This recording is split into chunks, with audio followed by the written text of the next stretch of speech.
নমস্কাৰ আপোনালোকক পুনৰ স্বাগতম জনাইছোঁ আমাৰ পিবি এডুকেশ্যন চেনেলটোলৈ। আজি আমি কেইটামান 2024 বৰ্ষৰ কাৰেণ্ট এফেয়াৰ্ছ ডিছকাছ কৰিম। আমাৰ প্ৰথম প্ৰশ্নটো হৈছে who has been elected as the new chairman of the South Asian telecommunication regulators council. অৰ্থাৎ আমাক ইয়াত সুধিছে যে দক্ষিণ এছিয়াৰ টেলিকমিউনিকেশ্যন নিয়ন্ত্ৰক পৰিষদৰ নতুন অধ্যক্ষ হিচাপে কোন নিৰ্বাচিত হৈছে। ইয়াৰ অপশ্যনসমূহৰ ভিতৰত শুদ্ধ উত্তৰটো হৈছে অনিল কুমাৰ লাহোটি। এতিয়া আমি আমাৰ 2 নম্বৰ প্ৰশ্নটোলৈ।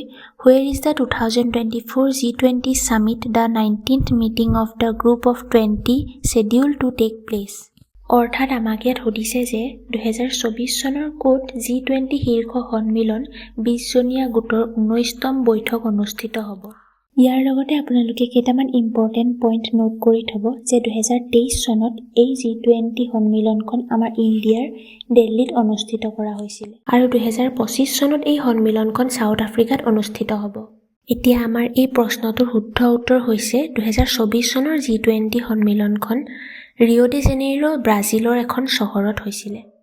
আমাৰ 3 নম্বৰ প্ৰশ্নটো হৈছে where is the 16th edition of India game developers conference starting in November 2024। অৰ্থাৎ আমাক ইয়াত সুধিছে যে 2024 চনৰ ক'ত নৱেম্বৰৰ পৰা আৰম্ভ হ'ব ভাৰত গেম ডেভেলপাৰ কনফাৰেন্স 16 সংখ্যক সংস্কৰণ। ইয়াৰ শুদ্ধ উত্তৰটো হ'ব হায়দৰাবাদ।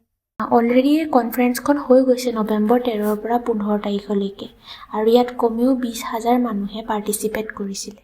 এই ভিডিঅ'টো যিহেতু 14 নৱেম্বৰতেই বনোৱা হৈছিলে আৰু মই পোষ্ট কৰোঁতে অলপ পলম হ'ল, সেইবাবে কিছুমান প্ৰশ্নত ফিউচাৰ ডেটটোৰ কথা সোধা হৈছে, কিন্তু ইয়াৰ অৰিজিনেল ডেটটো মই প্ৰশ্নটোৰ লগতে মেনশ্যন কৰি দিম।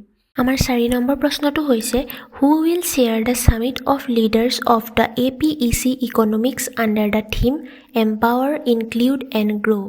অৰ্থাৎ আমাক প্ৰশ্নটোত সোধা হৈছে যে এম্পাৱাৰ ইনক্লুড গ্ৰ' শীৰ্ষক বিষয়বস্তুৰ অধীনত APEC অৰ্থনীতিৰ নেতাসকলৰ শীৰ্ষ সন্মিলনৰ অধ্যক্ষতা কোনে কৰিব। অপশ্যনসমূহৰ ভিতৰত শুদ্ধ উত্তৰটো হ'ব প্ৰেছিডেণ্ট অফ পেৰু। ইয়াৰ লগতে আৰু এটা ইম্পৰ্টেণ্ট পইণ্ট নোট কৰি থ'ব যে পেৰুৰ কেপিটেল হৈছে লিমা। আমাৰ 5 নম্বৰ প্ৰশ্নটো হৈছে Noman Ali bag the ICC player of the month award for October in men's category he is from which country. অৰ্থাৎ আমাক ইয়াত সুধিছে যে নোমান আলীয়ে পুৰুষৰ শাখাত অক্টোবৰৰ বাবে ICCৰ মাহৰ শ্ৰেষ্ঠ খেলুৱৈৰ বঁটা লাভ কৰে, তেওঁ কোনখন দেশৰ। গতিকে অপশ্যনসমূহৰ ভিতৰত ইয়াৰ শুদ্ধ উত্তৰটো হ'ব পাকিস্তান।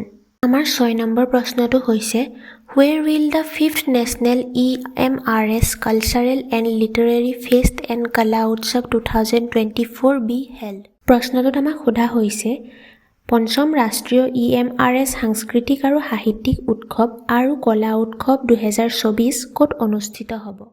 ইয়াৰ শুদ্ধ উত্তৰটো হ'ব ভুৱনেশ্বৰ আৰু এই উৎসৱটি 12 নৱেম্বৰৰ পৰা 15 নৱেম্বৰলৈকে অনুষ্ঠিত কৰা হৈছিল আৰু এই অনুষ্ঠানটিৰ থিম আছিল এ tribute to Bhagwan Birsa Munda and tribal freedom fighters.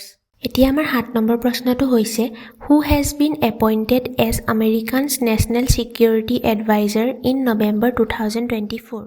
অৰ্থাৎ আমাক প্ৰশ্নটোত সোধা হৈছে যে 2024 চনৰ নৱেম্বৰ মাহত আমেৰিকাৰ ৰাষ্ট্ৰীয় নিৰাপত্তা উপদেষ্টা হিচাপে কোনে নিযুক্তি লাভ কৰিছে আৰু ইয়াৰ সঠিক উত্তৰটো হ'ব মাইক ৱাল্টছ। এতিয়া আহোঁ আমি আমাৰ 8 নম্বৰ প্ৰশ্নলৈ who won the Booker prize 2024 for his novel Orbital in November 2024। অৰ্থাৎ আমাক ইয়াত সুধিছে যে 2024 চনৰ নৱেম্বৰ মাহত উপন্যাস অৰ্বিটেলৰ বাবে 2024 চনৰ বুকাৰ বঁটা কোনে লাভ কৰিছিল। অপশ্যনসমূহৰ ভিতৰত শুদ্ধ উত্তৰটো হ'ব সামান্থা হাৰ্ভে আৰু এই বঁটা তেওঁক নৱেম্বৰ মাহৰ 2024 চনত প্ৰদান কৰা হৈছিলে আৰু বুকাৰ প্ৰাইজৰ বঁটা পোৱা ইতিহাসৰ দ্বিতীয়খন আটাইতকৈ চুটি উপন্যাস হৈছে এই অৰ্বিটেল উপন্যাসখন।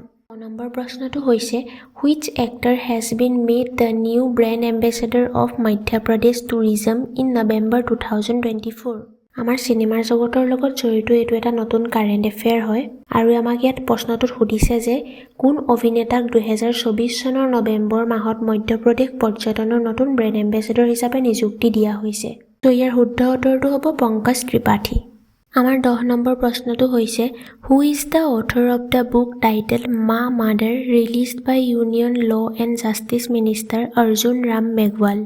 অৰ্থাৎ আমাক ইয়াত সুধিছে যে সংঘৰ আইন আৰু ন্যায় মন্ত্ৰী অৰ্জুন ৰাম মেঘৱালে মুকলি কৰি দিয়া কিতাপ মা মাদাৰৰ লেখক কোন? তো ইয়াত অপশ্যনসমূহৰ ভিতৰত শুদ্ধ উত্তৰটো হ'ব ডক্টৰ দেৱেন্দ্ৰ কুমাৰ ধৌডাৱত। এতিয়া আমাৰ 11 নম্বৰ প্ৰশ্নটো হৈছে which ministry has approved the formation of the first all women battalion of the central industrial security force অৰ্থাৎ CISF। এই প্ৰশ্নটোত আমাক সুধিছে যে কোনটো মন্ত্ৰালয়ে কেন্দ্ৰীয় ঔদ্যোগিক নিৰাপত্তা বাহিনীৰ প্ৰথম সৰ্বমহিলা বেটেলিয়ন গঠনত অনুমোদন জনাইছে। অপশ্যনসমূহৰ ভিতৰত শুদ্ধ উত্তৰটো হ'ব হোম মিনিষ্ট্ৰী আৰু এইটো এনাউন্স কৰিছে CISFে 12 নৱেম্বৰ 2024 চনত। আৰু লগতে ইম্পৰ্টেণ্ট এটা পইণ্ট নোট কৰি থ'ব, CISF ডাইৰেক্টৰ অফ জেনেৰেল অৰ্থাৎ DG হৈছে ৰজবিন্দৰ সিং ভাট্টি। আমাৰ শেষৰটো প্ৰশ্ন হৈছে who has been appointed as the new chairman of Indian Oil Corporation. অৰ্থাৎ প্ৰশ্নটোত আমাক সুধিছে ভাৰতীয় তেল নিগমৰ নতুন অধ্যক্ষ হিচাপে কাক নিযুক্তি দিয়া হৈছে। অপশ্যনসমূহৰ ভিতৰত শুদ্ধ উত্তৰটো হ'ব অৰবিন্দৰ সিং সাহনি।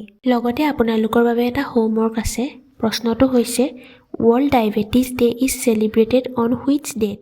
অৰ্থাৎ আমাক সুধিছে বিশ্ব ডায়েবেটিছ ডে কোন তাৰিখে পালন কৰা হয়। 2024 চনৰ ৱৰ্ল্ড ডায়েবেটিছ ডেৰ থিমটো হৈছে ডায়েবেটিছ এণ্ড ৱেল বিং। ইয়াৰ ডেটটো আপোনালোকে কমেণ্ট বক্সত কমেণ্ট কৰি জনাব। যদি আপোনালোকৰ ভিডিঅ'টো চাই ভাল লাগিলে তেতিয়াহ'লে লাইক কৰিব আৰু এনেধৰণৰ কাৰেণ্ট এফেয়াৰ্ছৰ বাবে চেনেলটো ছাবস্ক্ৰাইব কৰিব। ধন্যবাদ।